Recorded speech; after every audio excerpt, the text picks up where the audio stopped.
be sharing this to quite a few more afterwards. So I'm excited for today. If you can, I wanted to make sure that we all got to see each other. At this point, we're going to go ahead and jump in. We're about 6 after. I'm going to ask that you guys all kill your video and then just go into speaker view so you can be able to see Mark. And as we go through, I see Rich and Cortland. I'm going to have you guys kill video. Rich Brookfield, there we go. I'm calling people out, ruthless. Cool. Well, Mark, good morning. Hi, good morning. I want more stories on the piece of art behind you, but we'll wait till we get into that. It's beautiful. I was introducing myself to some of those that are new faces on the line, and I want to do the same for you, Mark. For those of you that I've not had the chance to meet, my name is Casey Lett. I'm the Senior Vice President of Strategy at 352. And at 352, we're an innovation and growth firm. We work with companies to help them find, build, and grow whatever is next in their business. And Off the Record actually started about 4 years ago. Was not virtual to begin with, but we're all in this very unusual time of quarantine. And so this is our 8th Off the Record.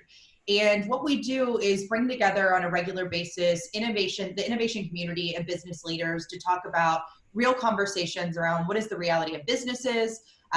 For you all right now in the face of COVID, how you're supporting your retail partners. I'm very interested to hear about that and try to foster a dialogue. So we have some of our folks over in the chat that'll be capturing questions from the group and being able to share that as we go through. So if you have questions, please do make sure you're putting those in there. Mark, while you were rebooting, I had people share things they were hoping to get out of today. We heard a lot around growth strategies in general. We heard a lot around just how Roadie is doing, and then also how you guys are responding to COVID. What is the impact on logistics? And so I think that it will probably be a pretty natural flow to conversation as we go through. I'm very excited to have you join us today, Mark. You are the founder and CEO of Roadie. And I want to get in a bit to your history to getting to Roadie, but I first want to allow you the opportunity just to introduce what is Roadie? Who are you guys? For those of you who may be less familiar, or for those of you that maybe knew you but haven't kept up as date. So would you do me the honor of filling us in on who Roadie is and what you guys do? Sure. So Roadie is crowdsourced delivery. It's kind of like Uber for stuff as a decent shorthand, but we match up big enterprises like Home Depot, Walmart, and small businesses like Piece of Cake here in town or Lucy's Market, or just you and me that need to send something to somebody with people who are in their vehicles a lot of the time going that way anyway. So people get paid for going where they're anyway, help the community out. Started back in 2014, and now we've covered nearly 90% of the US. We've got probably over 150,000 drivers out there, and are working with the names I named plus a whole lot more. Awesome. Thank you for that. So you mentioned that you guys started about 6 years ago. Tell me about how this came to be. What was the story of Roadie? I enjoyed hearing it in our pre-calls, so I'm sure the group would as well. Yeah, I apologize for anybody who's already heard this story. We want more. Come on, Mark. But I'm a native Atlanta, and I have a condo down in a place called Perdido Key, Florida. Feel free to put in the chat if you've been to the Floribama down there. It's the single best bar on the planet. And in this condo, that we found out the developer afterwards had not put pans underneath the master bathroom showers. So somebody's unit leaked into 6 units, huge pain in the ass, and everybody's on their own to fix their own bathroom. So I decided to make my shower nicer and put tile in this time after ripping it out. So I'm heading down there. It's a Thursday, February of 2014. It's tile day. And I get to Montgomery, Alabama, have lunch, get back in my truck. I get a call from Glenn, who's the tile guy. Now, Glenn's from UCLA, if you know where that is, Casey. I have a feeling it's not the one I'm thinking of. It is not the one you're probably thinking of. It's actually the upper corner of Lower Alabama, and people don't talk like most of the folks on this call. And the call with Glenn went like this. He's like, "Hey, Mark, this is Glenn. That bullnose tile done shown up broken. His shit ain't going to be here till overnight delivery, which is on Monday."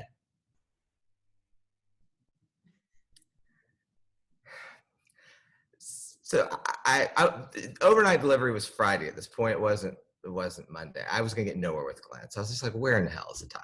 Right. And he goes, well, I think it's in Birmingham, which is about an hour and a half north of Montgomery. So I said, fine, find out. Hang up, pissed off, sitting at the overpass of I-65 in Montgomery, Alabama. I look left and I see all these cars going south.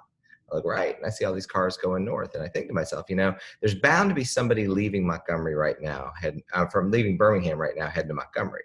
If I knew who they were, surely they'd throw a box of tile in their trunk. I'd give them $20. They're coming this way anyway. There's probably someone going all the way down to the beach, and I could be a couple of bushwhackers in by the time I got down there. And that's when it hit me that there's this unbelievable transportation heat map out there, almost like a public utility made up of you and me. All the people that are in their cars every day, nearly 250 million of them with over 4 billion cubic feet of excess capacity. More vehicles than UPS, FedEx, the post office, and every courier you could slap together combined. The question asked was, what would happen if we put all this wasted space to use? And that's how we came up with Roadie, which, as I said, matches up people and businesses with stuff to send with drivers that are already going in the right direction.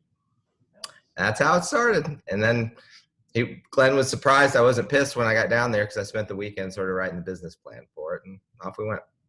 That's what the first thing that came to my mind is, I think a lot of people, and I know you've started other companies and been a part of growth and early stage companies several times in your career, but a lot of people see an idea, but you took it one step further. And so I'm curious how you began to put those pieces together to say, hey, this isn't just me trying to get this one thing from Glenn, but actually this is a scalable problem. I assume Bushwhackers were involved, as many great ideas are, but I would love to hear that process.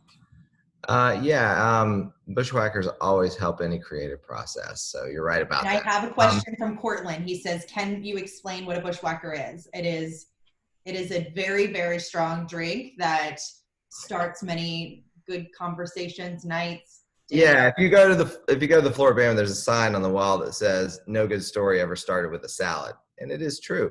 But it's almost like the best alcoholic milkshake you've ever had. You can go to the Florida Bama website and you can see what is in it, but it is delicious. Highly recommend it.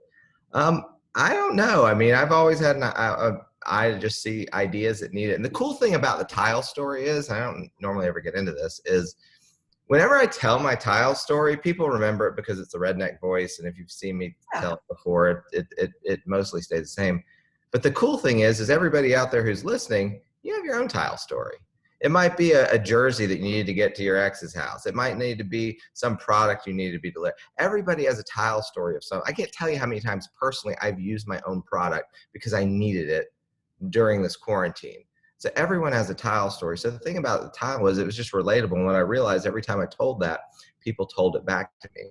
So trying to understand what everybody's tile story was and figure out what the use cases are and then build out. I mean, it's the simplistic way of getting to, what is your total addressable market is how many different use cases. So, there's enterprise businesses, there's small businesses, there's consumers, but you're also dealing in this case with a marketplace. We're kind of like UPS, eBay, and Airbnb all spun together in a bucket. So what do you get up first, the driver side or the sender side?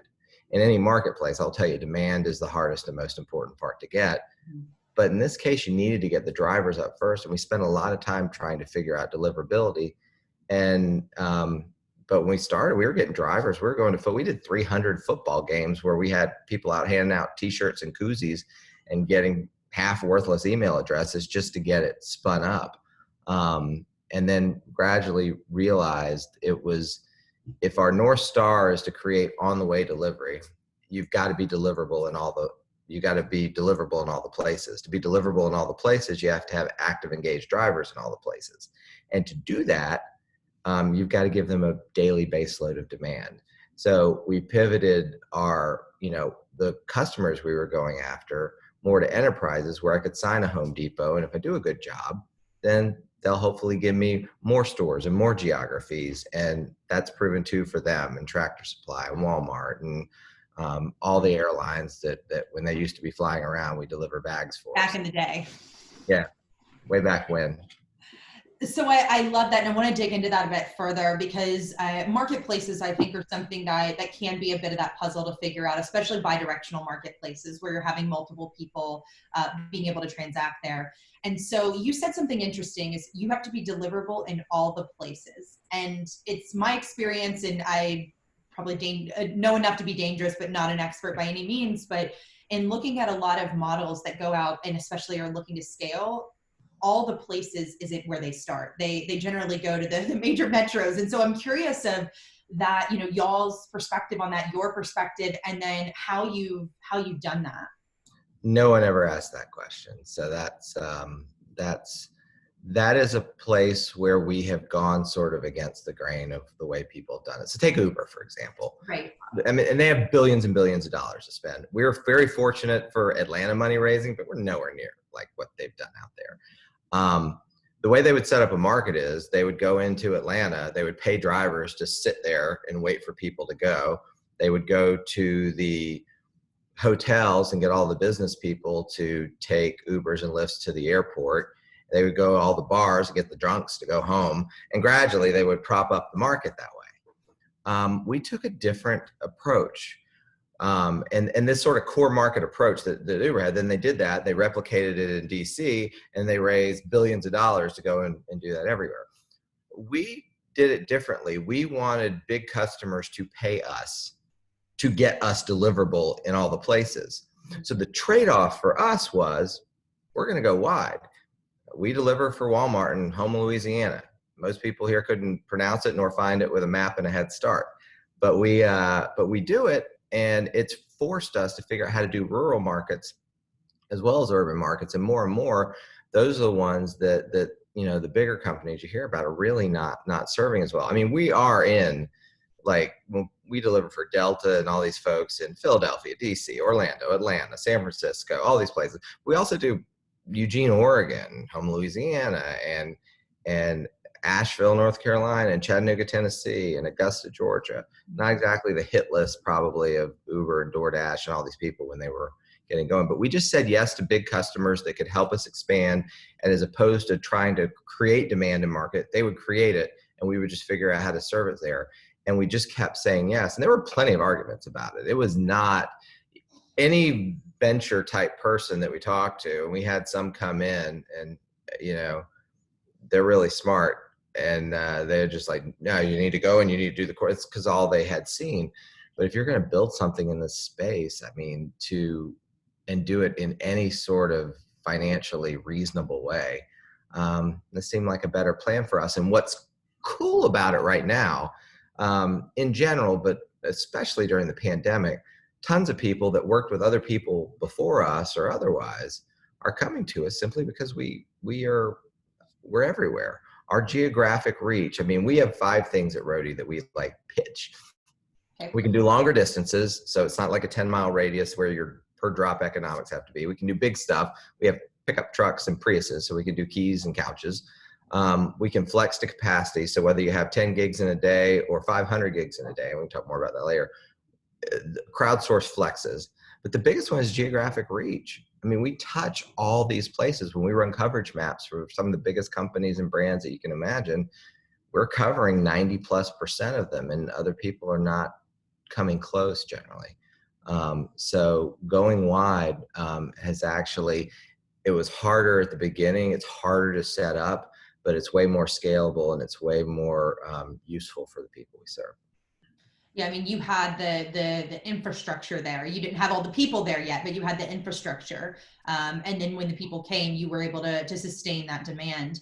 So a couple of things that you mentioned there, I just want to dig into, because you mentioned that you guys started 6 years ago. The mission, I think you said, is the North Star is on the way delivery. Is that right? Okay. So you go out and you say, hey, there's this consumer marketplace, right? Where my Glen tile guy, like, I need to get something. But then you said, we realized we had to go to the big guys. That can really be, that can send shockwaves through a small organization. And you all were, and I think are in many ways today still. And so working with the big guys, especially retail, that has undergone a tremendous amount of change in 6 years. I'm curious, you know, you said, you guys said yes. What did that look like? I mean, I speak to people all the time, and I think we even surface this of small companies working with big companies and some of the challenges that can happen. I'm curious of just your perspective on, you know, what were the conversations that happened when you said we're going to go big? We're going to go to the big guys. And then the second piece, what were some of the things that within the business had to respond or change that maybe did or didn't map back to that North Star? So two-sided question there. It didn't start as like, okay, we're going to go do this. It started initially with like, is there a way we can get demand in and stay somewhat true to the North Star? And it didn't start with retail. It started with airlines. So I had this cockamamie idea that like, maybe like all these airlines lose a bunch of bags, Delta way less than others, but they lose a bunch of bags, and they're in airports all over the country that need to be reunited with passengers in the nearby communities and neighborhoods. Well, what else do you have in the airports? You have people. You have pilots and passengers and flight attendants and bag handlers and the dude that works at Hertz and the lady that works at Burger King. This whole sort of community of people constantly leaving the airport, going to the very same neighborhoods and communities where the bags need to be reunited with folks. So I was like, what would happen if we put those two together? So it's a way to prove out Roadie if they're going that way anyway, and not bastardize the model up front and it just become Uber and Lyft and people are doing it. So we started with our friends over at Delta. It is not an easy process in telling our company that too, because you're right, small companies are generally not equipped to deal with the administrative and bureaucratic bullshit that is just involved in dealing with a big company. It is hard. And I always say you need three things to work with a big company if you're a small company. So you need someone there with juice. You need someone there who cares, because you can't pay them enough to care. You're not important enough to care. They get fired for hiring people like you. Mm-hmm. And you need a small experiment to start with where no one's going to get hurt and nothing's going to happen. And that's proven true. And hopefully that becomes then your anchor tenant. I co-founded a company before this called Cabbage, and we give loans to small businesses. But before we were doing it to everybody, we were doing it just for eBay sellers. With Roadie, it was definitely Delta.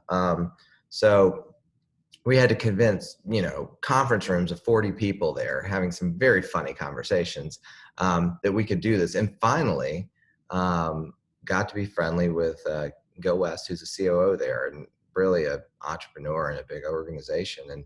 And there are times that he had to push through the bureaucracy, and they gave us the teeming metropolis of Daytona Beach, Florida to start out. And you ask what we have to discuss in-house, people are like, why in the hell are we wasting time doing Daytona Beach for literally 0 to 2 bags a day? And most of them were to dudes at Bike Week. Because you had to prove you can do it, even if it's the most wrong-headed experiment, to just do it. And we did it. It worked. I think we paid like a student down there just to make, nothing can break. It has to just work flawlessly. So you put every resource possible to make sure that it doesn't break. And then like, okay, we should give this a try. And then I think we went to Phoenix next, and then we went to Charlotte, and then Louisville. And then we were kind of off to the races where they saw, wow, this is better. Their bag times increased from 6-8 hours to 3 days later to 2 hours, 3 hours. And it just got better. And then they started giving us more airports, and that allowed us in that industry to jump around. And it also made us grow up faster. When we went out to Phoenix, we're on the West Coast. So I remember they're like, well, now you're out there, these bags could be coming in at 12:01 in the morning, which, is going to be 3 or 4 in the morning on the East Coast. He goes, you have 24/7 customer service, don't you? Of course we do. You now. We have of course we have 24-hour customer service. I mean, not in a row, but yeah, sure. But then you figure out what you need to have, and it makes you better. And sort of the same sort of things with, as you might know, we deliver for Home Depot all over the country. We've doubled the number of stores with them during the pandemic, or more actually. But we weren't the first provider they used. And I can tell you, they told us no a year before they said yes. And then a year after that, invested in us. So no is not no, it's just no right now. Yeah, I love that. So you mentioned the pandemic. I would love to know, what is this? We'll talk about Roadie as the company, because I'm very interested in the culture, how you've maintained connectivity and done that. But I'm also curious around your customers' customers are going through incredible changes right now, us as all individuals. Your B2B customers are certainly trying to figure out how to, stay afloat, how to respond to this. And then you just mentioned that you over doubled stores with Home Depot. Can you talk about what this has looked like just at a macro level, what COVID has meant for Roadie, how you guys have shown up for your customers, and then maybe any sort of specific anecdotes or examples that we can actually dig into around some of these partnerships? Yeah, I mean, it's been unlike anything any of us will probably see again in our business life. I'm so tired of saying unprecedented, but I can't think of another word that Right. really captures it. It was, I mean, the world just sort of stopped, and all of a sudden delivery is very, very shiny. My dad started a ton of biotech companies over the course of his career, and he always used to say, when you start something, you really want to be in the hot space. He goes, you say, if skunk farming ever becomes a hot thing, I'm going to go find the best skunk farmer I can find. I'm going to start a company with him. Well, all of a sudden, pandemic happened, and Roadie was smack dab into the skunk farming of the time. Um, so it is required us to upgrade. We've probably done, our systems have come along further than they would have in a year or two in like 10 days or 2 weeks. I mean, we've had days where we saw 30 times volume from one customer. Put that in perspective. Imagine you and your spouse are having 6 people over to dinner. You've got all the food ready, everything's good, and 240 people show up. It is no business case that any smart university, consulting firm even modeled. I mean, the kind of demand. And then Home Depot is not alone. I mean, everybody else, I mean, they took unprecedented steps to get the availability, because they're providing cleaning supplies and all these sort of mass essential services out to both hospitals and elsewhere, to expand the footprint where we were adding. There were days we added 300 stores across the country and just figured it out. And the bureaucracy of large organizations, the smart ones anyway, some were still hand wringing, but they just, it went away, and we just went and we said, go. And if there were a couple days the systems working together, there was volume things that couldn't handle, but everybody jumped in, fixed it, and it was better the next day, and kept doing it, to now we're probably set to deal with 30 plus times volume of what we were going to do before, because we did. And there was things on our side, their side, but it worked well. I mean, you probably saw with Tractor Supply, we were in a little less than 400 stores when we first started out, for the past few years, but in January anyway. And we added, we added 1,400 and whatever stores to get to 1,863 stores, a lot in rural America. And, they leaned in on that. We've seen Walmart deliveries go up intensely. And, the whole essential service, everybody wants to be an essential service to stay open, but we've been doing pharmacy and medicine, medical supplies, grocery. And I like going out and doing gigs. I mean, I did one in February I was going to Athens for this event, and there was a Walmart gig that was on the way. It had like an hour before the event, and I was like, offered it. I had my kiddos with me, and some people from the company for this event, and showed up, picked it up. It's a ton of stuff. We took it to an apartment about 2 miles up the road, and I met Lisa, and brought all these in there, had my kids with me, and I was like, why do you do this? Because everybody thinks it's just like this convenience or luxury. And she goes, Mark, I can't tell you how much I appreciate Roadie and what Walmart does. She says, I'm legally blind. She said, and my father lives with me, and he's disabled. So my husband's the only one that works. We can never get to the store. So we order on Walmart once every 2 weeks. And it is a godsend, you guys bringing it to us. And it got me thinking, you don't know everybody's story out there and why they use these different services in the way they do. So I know that there's a ton more Lisas out there with different stories, but still the same, that we've been helping at this time. So it's pretty cool to be able to be in the middle of it and be useful to people at the same time. Yeah, absolutely. A follow up to that is I would want to know, are there any things that with how you're working with customers that you think will last past this pandemic? Like you said, the bureaucracy, the walls fell down. It's like, let's push towards this common goal. Are you seeing anything else that's coming out of this that you might say that might be here to stay? Yeah, I think there's definitely going to be a lift in people wanting things delivered. And even though that's self-serving, I just think that what the pandemic did in differently than the most obvious stuff is it created the knowledge of the capability at so many people besides Amazon that had it. So, you know, if all these companies we work with, if you look at Depot, or you look at Tractor, you look at, they could advertise TVs 24/7 for a week and not have people wanting, needing, asking, inquiring about the capability as what this time has actually created, because people wanted it and they wanted to see if they had it. And since they did, and they were so smart to expand it where more people could see it, it really launched just a whole new wave of this service for them.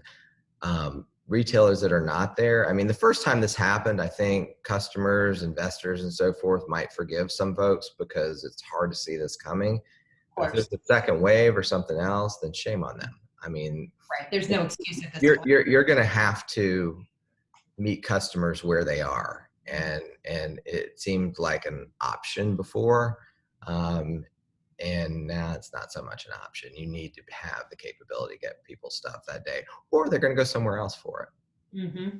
Yeah, absolutely. So you mentioned a couple of things here, and I'd love to talk about the roadie culture. So two things that you said is you told Lisa's story, which I think anybody that's working on a business like Roadie and you hear that, you know, yes, if I want to get a home project delivered to my house, that's one thing. But if I'm unable to go do this, like you think about the accessibility you brought into this woman and their family's life. And then the fact that I can imagine that it's been some long days for your team right now. You're scaling, would you say, 1,400 stores or something. And so I'm curious of how you're keeping the troops going at Roadie. What does the internal culture look like, and what have these past 8 weeks looked like up there? So I'd love to just open that up and allow you a chance to talk about the company and culture. I mean, I could not be prouder of the 95 plus people. I don't know how many people we have right now, because I think we're one of the only ones that hired a few during the pandemic for customer support just to deal with the volume. Um, I mean, it's probably not been too different from elsewhere in terms of, we're fortunate that overall business is good and up, but it was a little nerve-wracking because remember, a huge part of our revenue came from the airlines. We supported Delta, American, Southwest, United, Alaska. And a few weeks ago I was looking at our reports, and literally Southwest Airlines and Alaska's Airlines total gigs for the week were less than piece of cake over off Howell Mill Road here in town. The amount of sweets I've eaten during quarantine, that makes a lot of sense to me. Yeah, I mean, like, this is a true thing. Nothing Bundt Cakes has rocketed up I have never had one of these cakes, but apparently they are excellent. But pandemics, people love themselves some cake.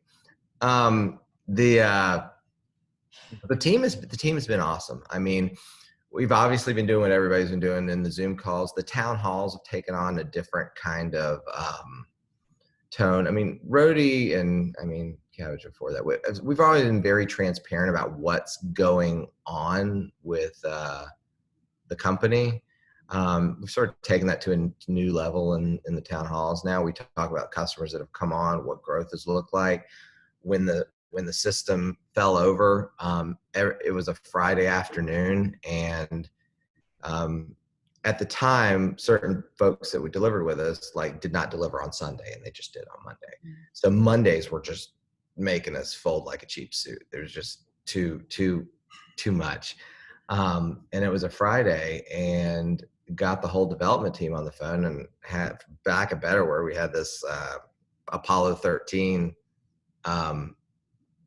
meeting where it's like, look, we're not going to re-architect the system over the weekend.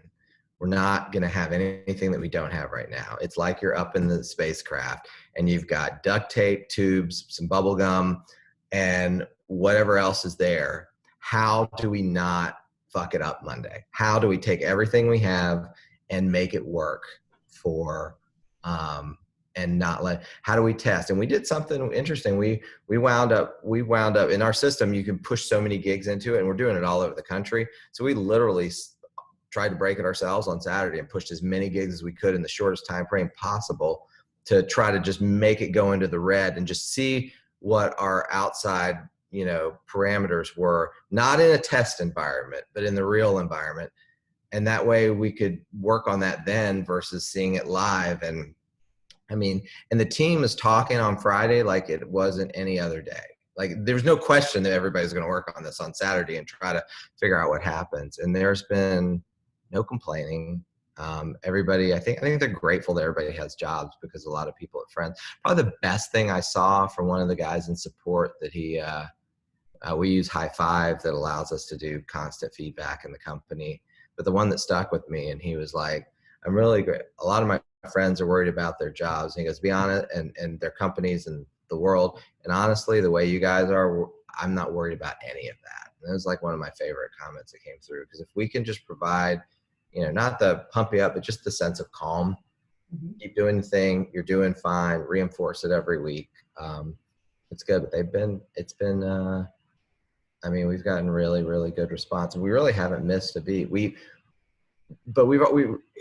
just like, you're taking care of the lease out there, we're trying to take care of everybody too. We have all these snacks that, if I'm being honest, I probably made fun of a bit over. I don't know that we need dehydrated kale in the kitchen or whatever. The answer is you always do, Mark. Apparently. But we took all of what we spent on snacks and we've given it to the company for a work from home budget, so they can upgrade the internet or get snacks or just make their whole working environment where they are right now, and they weren't expecting to be more comfortable. With what was coming in masks about 4 weeks ago, we contracted to get a bunch of masks made and had them at the company's office so everybody could come by and have them for them and their families. So just trying to think beyond just what do they need to do to work for the company, but what makes their lives easier, which will then makes it easier for them to do what they need to do, which is good for Roadie. Yeah, I love that. I think, the things that if I had to pull away some of these pieces here, and I recognize that you're in a very high pressure situation. The calm may not be how every person or every company would respond, even in good times, right? It's great that you're expanding stores, but good or bad, it can still cause chaos. But I think the level of transparency that you talked about, it sounds like you're creating visibility for your people on what's happening in the world. And so that they, you're not filtering the conversation up here, you're allowing them to see that. It sounds like there's an incredible responsibility and tie to team. It sounds like your people are very much, on Fridays, not saying, okay, it's the weekend, but hey, we're all in this. We want this business to be successful. And I think that's really admirable. You find calm breeds calm and chaos breeds chaos. And yeah, they're jumping in. One other example is, so we have customer support that's just, you imagine that many new gigs coming in is overwhelmed. So I sent a note out, it was probably 5 or 6 weeks ago now, saying for some of our gigs with tight time frames, we don't have enough support. So will everybody volunteer an extra 2 hours every week to be a support person to help with a couple of these customers that are cranky? So everyone from the designers, to the heads of sales, to me, all of us took support shifts and we went in there, and it's honestly fun. You get the pop driver and say, get on your way and do all this sort of stuff. But in those sessions, like I'm going back and forth with a couple of the support folks who have such great attitudes with it. It's so fun. And we're passing old school wrestling pictures back and forth over Slack as we're dealing with this. It's so strange, but it almost feels like it's pulled the company together more, being apart. I don't know if that makes any sense, but it's what it feels like. People are trusting one another and working together better. And we're fortunate. We haven't really missed a beat. I love that. And I think that those things will, I hope, on the other side of this, when we can come back together or work maybe looks different in the future, that those are some of the lasting things. I want to be mindful of time. We've got about 20 minutes left, and I'm seeing this Slack channel or chat channel here go nuts. People say nothing but cake is amazing, and you seem to be surprised that people love cake. So those are some call-ups there. Karen and Cindy, I know that you two have been curating the list here. I want to go to you to see if you have specific questions you'd like to tee up for Mark and I to dig into. So Susanna asked a really great question about the real-time problems that need to be solved, and what innovation do you think is needed to get back to the new normal, or keep moving things forward in last mile transportation? I mean, my answer, thank you, Susanna. I'm not sure that I'm answering your question, so go ahead and chat in there if I'm not. But historically, everybody thought it was about speed with Amazon, but it really wasn't.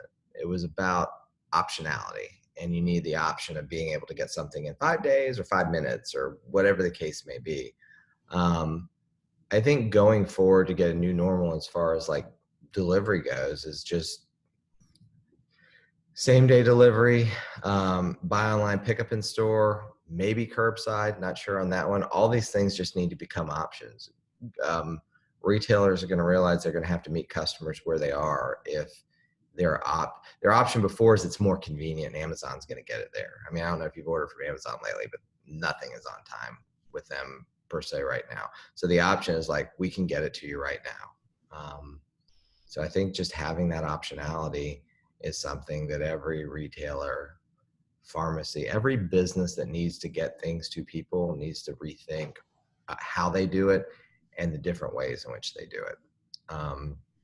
Because we just don't know how long this will last. I mean, we've, in Georgia gotten off quarantine. I mean, even though regardless of where you stand on that, going out and being around people feels weird. It sucks, but it does. So how long does it take? And can you picture being packed in with thousands of people in a concert? So your brain has sort of shifted somewhat. So if you're used to getting things brought to you at home, that might just be more convenient. And the reason might not be the pandemic later. It might be, I'd rather spend another hour or two playing with the kids rather than going out, packing them in the car, going to Michael's and picking up stuff and bringing it back home. Michael's, by the way, is actually a really good example. We haven't talked about, but like literally we did integration and we launched over 1,000 stores for them in a week. They're a company who knew what they wanted and did not hesitate. So super happy with what they did. It's a good example of a combination. Hopefully I answered just Susanna. I think it looks like. Go ahead, Karen. It looked like you did. Just a couple more questions and we'll let you get back to it.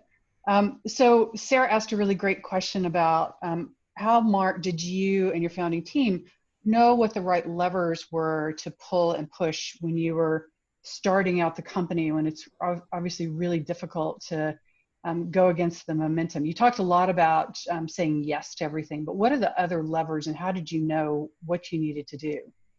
We didn't. It's interesting if you think about the founding team of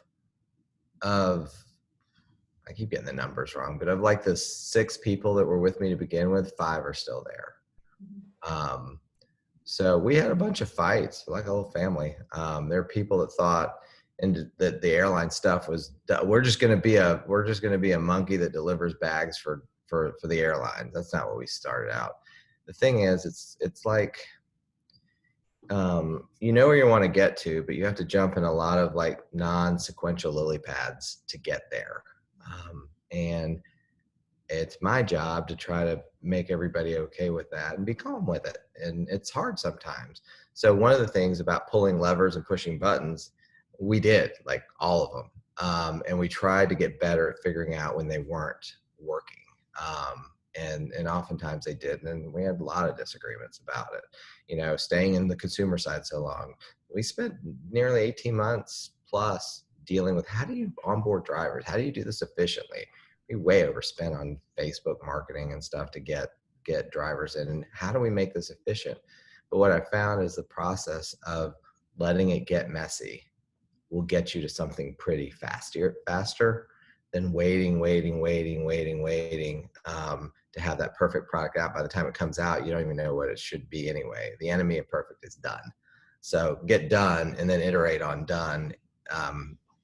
Seem to be better. But yeah, they're always like, yeah, we need to focus. We need, and you do need to focus. But when you're early on, it's important to leave a lot of doors open, because you don't want to close one you might need to squeak through if something else goes wrong. So we wound up leaving a lot of them open and then just sort of following the market. We did well in airlines, and we badgered our way into retail. And then when you get people working with you, other folks wonder why they work with you. When we put out the press release on Tractor Supply, even a couple of weeks ago, all these other retailers are like, huh? Like all of a sudden, other people obviously who've done this research saying yes gives them air cover to talk to little Roadie in Atlanta, who happens to be doing this all over the country. So in some ways, it's just like high school all over again. It's the biggest lesson I've gotten out of this. People love cake. Business is like high school. All right, Karen, what other ones we got from the group? Glad you pick up on the key takeaways. I mean, that's really all I'm hearing right now. So there are a couple that sort of run in the same vein around navigating some of the big issues of a small business. So navigating things like the legalities of shipping regulations, navigating insurance. How did you approach those types of big problems? And how much of a challenge was it for you? It still is. The way I attack those is Dennis Moon, our COO, who gets more stuff done than anybody I've ever met in my life, and I would be dead without him. He literally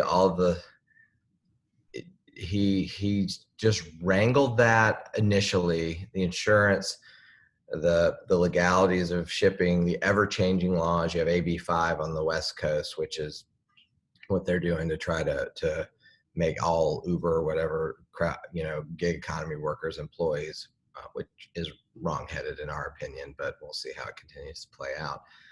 He's just grabbed all that stuff and continued over time to figure out, as we get better, how can costs come down, and stayed on it where I didn't have to. One of the best. So when I left the board of Cabbage, Pete Kite replaced me. And one of the best things I ever heard him say is like, figure out what you're not good at and don't do it.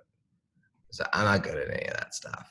And Dennis is a master at taking all the things, a lot of things I like, but a lot of things I don't like to do, and just making them happen, and stuff happens and problems are dealt with I don't even know about. So, I mean, the key to all that stuff is just get super confident people on your team who got your back and can figure it out. So that's my answer. Great. Anything else from the group we want to tee up? And I want to make sure if anybody has anything that's since popped to mind. Let me see, I'm looking through here. Karen, anything else on your end? Yeah, I think that the question that you raised about what's the sales process like supporting retail real time right now, and how do you onboard people? How is that changing? What does that look like? It really just depends on them. We're pretty quick. I mean, we're having conversations with super fancy people at brand names that everybody knows super fast.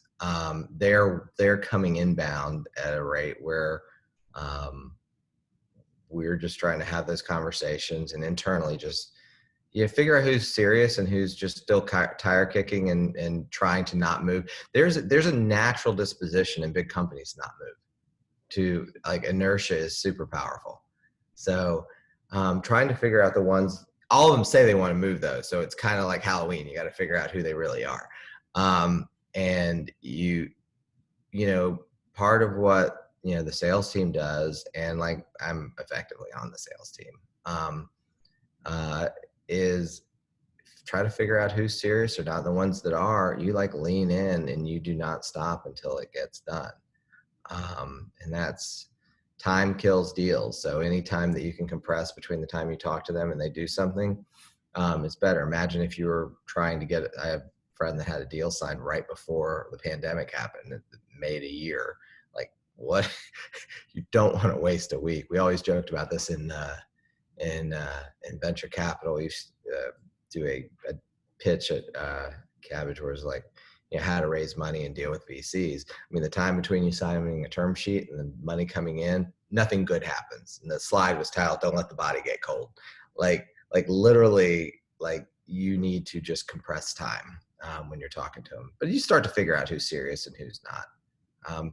I found that deals that are good deals are actually relatively easy to make happen. I mean, they're a pain in the ass, but they're relatively easy. Dealing with Home Depot to figure out investment and everything else, they were just lovely people. It was very easy to want to work with them. And a lot of the bureaucratic stuff is just a product of, it's just a big organization, but we couldn't have picked a better partner.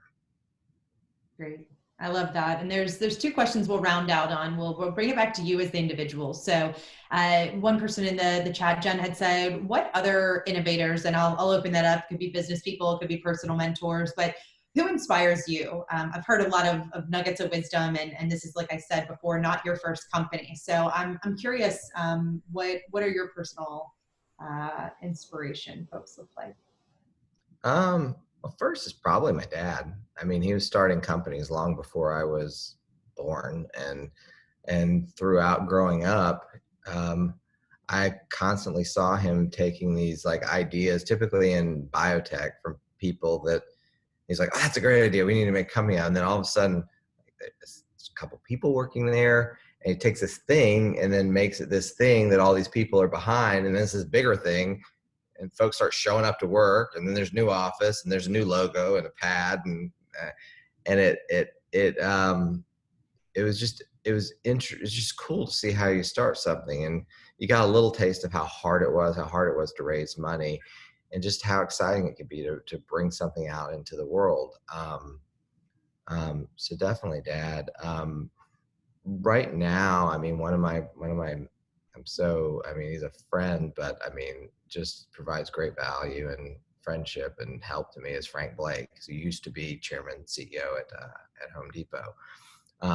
Strangely, I met him at dinner after I did a thing when the chamber had like CNBC down here, and somehow talked my way into it, but I had to bring Ludacris with me, who was a spokesperson for it. So yeah, Ludacris led to this, but there was a dinner that night and I went to it, and I knew he was a speaker, and I just went up and said, "I would love to get to know you better." And he's like, "Shoot me an email." And I did, and we had lunch, and he's like, "Well, tell me about you." And so it was, 30 minutes of like, not just all the business stuff, but doesn't know me. I in between Vertical One and Cabbage, I wound up taking care of my grandmother for 6 or 7 years. It was a little off the street, and he's got an older mom. We all like personal stuff that just sort of bonded. And ever since then, like whatever comes up, I wind up talking to him about problems that I think are impossible. Seem kind of easy after I leave those conversations. So he's been super helpful to me. I love that. We'll round this out with one question we ask everyone that joins us. So if you can look back and give younger Marc Gorlin advice, maybe from either your father or Frank, as you talk today, what would that advice be? And that can be specific to Roadie or in general. I feel like it should be somebody I should have asked out in high school. That's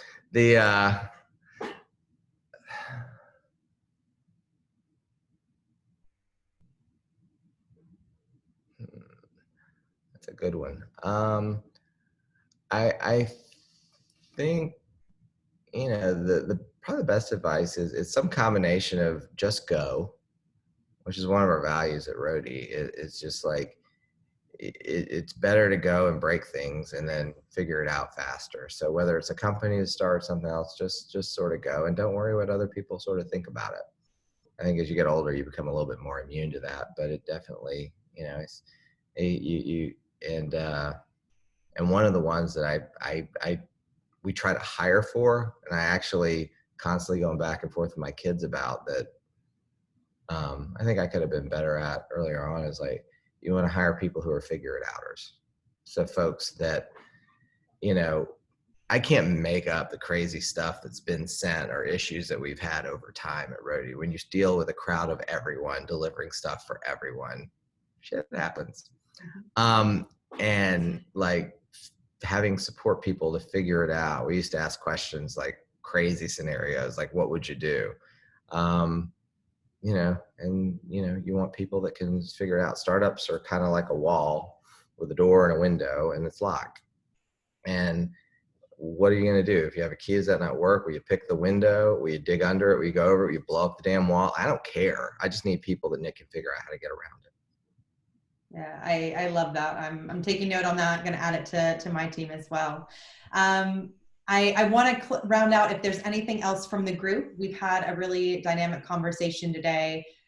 Marc, thank you so much for the time. I enjoyed having coffee together. I enjoyed this conversation very much.